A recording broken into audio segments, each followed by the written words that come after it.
E aí galera, tudo bem com vocês? Vamos aí para mais um giro de notícias sobre o Cruzeiro com questões importantes que têm movimentado o ambiente do nosso clube. Meu nome é Emerson Araújo, esse é o canal 6x1 e desde o início eu peço para você deixar o like no vídeo, se inscrever no canal caso ainda não seja inscrito e usar os comentários para opinar sobre cada um dos temas. Sempre lembrando que o vídeo é feito com patrocínio do OneFootball, que é o maior aplicativo sobre o futebol do planeta. Nele você encontra tudo que envolve esse universo do futebol, tem notícias, estatísticas, transferências, vídeos, transmissão de alguns campeonatos como o alemão e o francês. O OneFootball é um aplicativo totalmente gratuito que está disponível tanto para Android quanto para iOS e o link para você baixá-lo está aqui na descrição do vídeo. A especulação sobre a possível chegada do Yeison Guzmán do Envigado segue rolando. Segundo Samuel Venâncio da Itatiaia, o Cruzeiro terá a ajuda de um investidor, os clubes estão em negociação e o acerto com o atleta não seria um empecilho. Eu achei um pouco estranho o Samuel falar sobre isso porque o empresário do atleta já falou em algumas vezes para diferentes meios de comunicação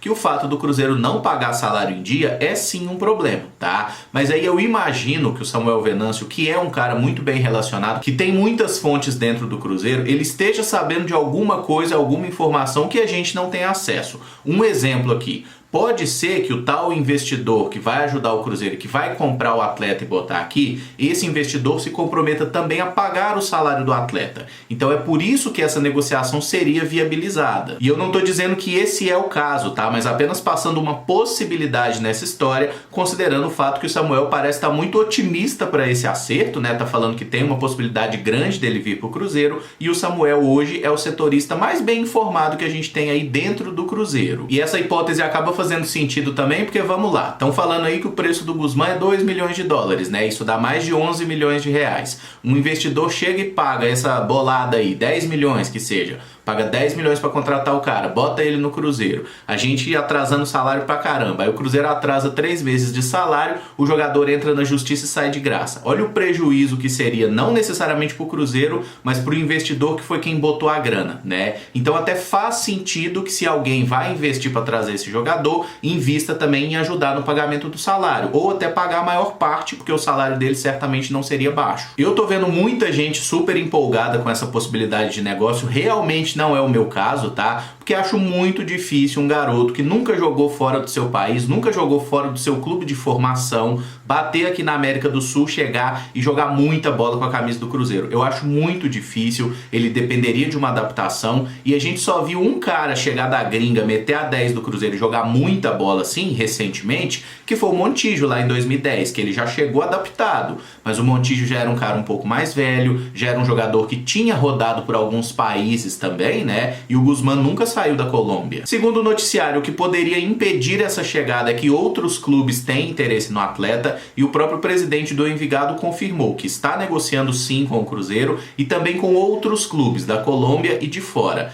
Tem notícia lá de que outros clubes brasileiros também estão monitorando o atleta, tem esse interesse, então é um jogador que tem uma concorrência grande, tá? Não dá pra gente cravar que ele vem pro Cruzeiro mesmo, porque tem muita gente querendo. Se no final das contas a gente conseguir bater a concorrência e esse atleta vier pro Cruzeiro, eu torço muito para que dê certo, para que seja aí esse meio armador que o Cruzeiro tá buscando e ainda não conseguiu achar, né? O Marcinho dá alguns indícios, o Claudinho teve alguns bons momentos, o Marco Antônio ainda não, porque não teve oportunidade de jogar, mas a gente ainda não tem definido quem vai ser esse cara, o armador do time. A gente tem hipóteses e nenhuma se confirmou até agora. O Guzmán seria mais uma alternativa e esse que vem respaldado aí por um bom futebol lá na Colômbia. Como diria Adilson Batista, vamos aguardar. Manuel não é mais jogador do Cruzeiro. A rescisão do contrato do zagueiro foi publicada no BID ontem e o seu destino deve ser mesmo o Fluminense. Entre 2014 e 2021 foram 181 jogos com a camisa do Cruzeiro e 18 gols marcados.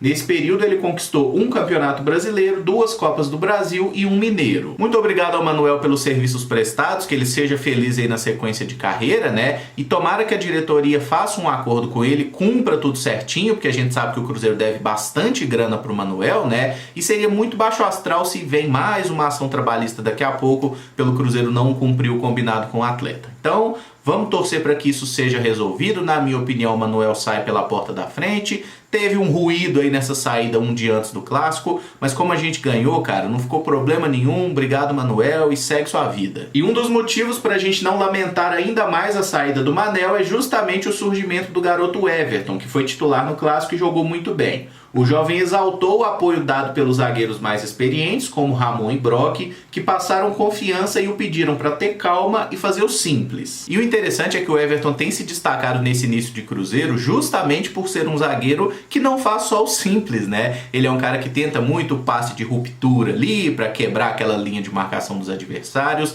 faz muito passe para frente, né? Não é aquele zagueiro que fica só jogando de lado com o outro zagueiro e com o lateral. Ele tenta mesmo, é um zagueiro que arrisca mais, e acho que por isso que o Felipe Conceição tá dando sequência e tá gostando do futebol dele, né? Porque tem demonstrado aí uma grande personalidade. Tomara que ele se firme, aquela pancada que ele tomou no clássico e precisou sair parece que não é problema, tanto que está relacionado e deve ser titular amanhã contra o América de Natal de novo. Vazaram algumas imagens da briga entre o nosso atacante William Potker e o adversário Hulk no clássico do último domingo. Entre os xingamentos desferidos de parte a parte, o Potker chamou o oponente de chifrudo, bumbum granada e lembrou que ele transa com a mulher dos outros. Esse provavelmente foi o melhor momento do William Potker com a camisa do Cruzeiro, né? E assim, foi muito engraçado tudo que aconteceu. Eu ainda acho que a expulsão em si foi muito mais uma questão do juiz não desequilibrar o clássico, porque um amarelo para cada lado resolveria ali, não foi uma briga assim no campo, nada que merecesse ali expulsão para os dois lados,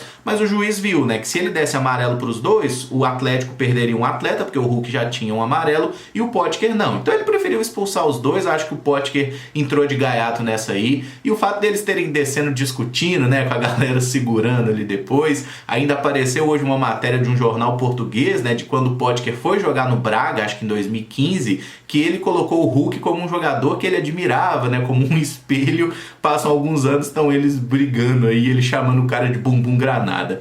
Enfim, virou folclore do clássico, acho que não tem por que a gente problematizar nada, foi discussão de jogo ali e segue a vida. O William Potker, que é um dos relacionados para o jogo de amanhã do Cruzeiro contra o América de Natal pela segunda fase da Copa do Brasil. O Felipe Conceição levou os mesmos 23 atletas que participaram do clássico e poderá repetir a escalação se quiser. Quem ganhar se classifica para a próxima fase e, em caso de empate, a definição vai para os pênaltis. Além do ponto de vista competitivo, né, a Copa do Brasil é o segundo principal torneio do futebol brasileiro, só abaixo do Brasileirão Série A mesmo, então a gente tem sempre aquele desejo de ir o mais longe possível e, se der, ganhar, né, porque o Cruzeiro é ainda o maior campeão com 6 conquistas, mas ainda tem a questão financeira, né, se a gente passar de fase é R$1.700.000 que o Cruzeiro recebe. O América de Natal é um time que está jogando aí a Série D, né, a 4ª divisão, mas nem por isso a gente deve esperar facilidade, e o Cruzeiro não tem direito de subestimar nenhum adversário por tudo que a gente está passando nas últimas temporadas, tá? Deve ser um jogo bem complicado, a gente tem que ralar muito e ser competitivo como foi no clássico, né? Acho inclusive que o Cruzeiro deve marcar alto, deve jogar de forma até mais propositiva e a gente tem que jogar muita bola para tentar passar sem sofrimento. Amanhã vai ter o vídeo de pré-jogo, a gente fala mais sobre as prováveis escalações, outros detalhes aí do confronto, mas a tendência é que o Felipe Conceição repita a mesma escalação do clássico, a menos que algum jogador tenha sentido algum problema físico, né, algum desgaste aí, porque certamente o Cruzeiro correu pra caramba aí no último domingo e pode ser que algum jogador não esteja 100% recuperado.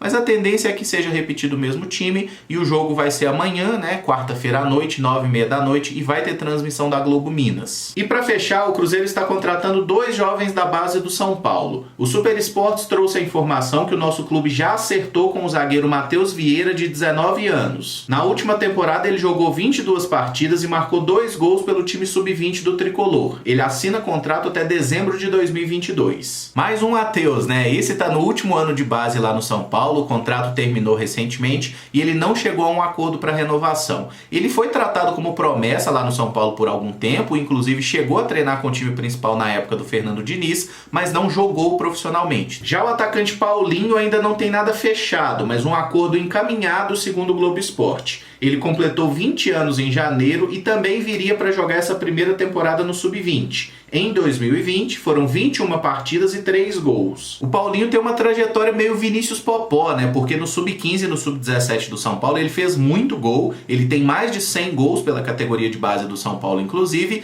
No Sub-20 ele não se destacou tanto, não tem feito tantos gols assim, mas foi uma peça importante, por exemplo, na conquista da Copa São Paulo em 2019, quando ele fez gol no Cruzeiro. O contrato do Paulinho termina agora no meio do ano e é justamente por isso que a situação não está plenamente definida, né? Porque se o Cruzeiro quiser trazer o jogador de graça, tem que esperar até o contrato dele acabar em junho. E se porventura o São Paulo aceitar liberar um pouquinho antes, provavelmente o São Paulo vai manter ali um pedacinho do passe, né, visando uma eventual valorização no futuro do jogador. Os dois mostraram potencial e são apostas válidas. Eu só acho importante que o Cruzeiro não tenha oferecido para esses atletas salários de profissional, porque eles são jogadores que vêm pro Sub-20, né? Se vem com um salário baixo, sem nenhum custo, eu acho que é interessante apostar. Mas a gente deve considerar também que, como eles estão no último ano de base, são caras que têm que dar uma resposta imediata, né? Então envolve um certo risco na contratação. Se esse garoto demorar a entender, a demorar a se adaptar aqui, no ano que vem ele já não pode jogar na base e provavelmente não vai ter também espaço no time principal. Mas enfim, se estão chegando, vamos torcer para que façam aí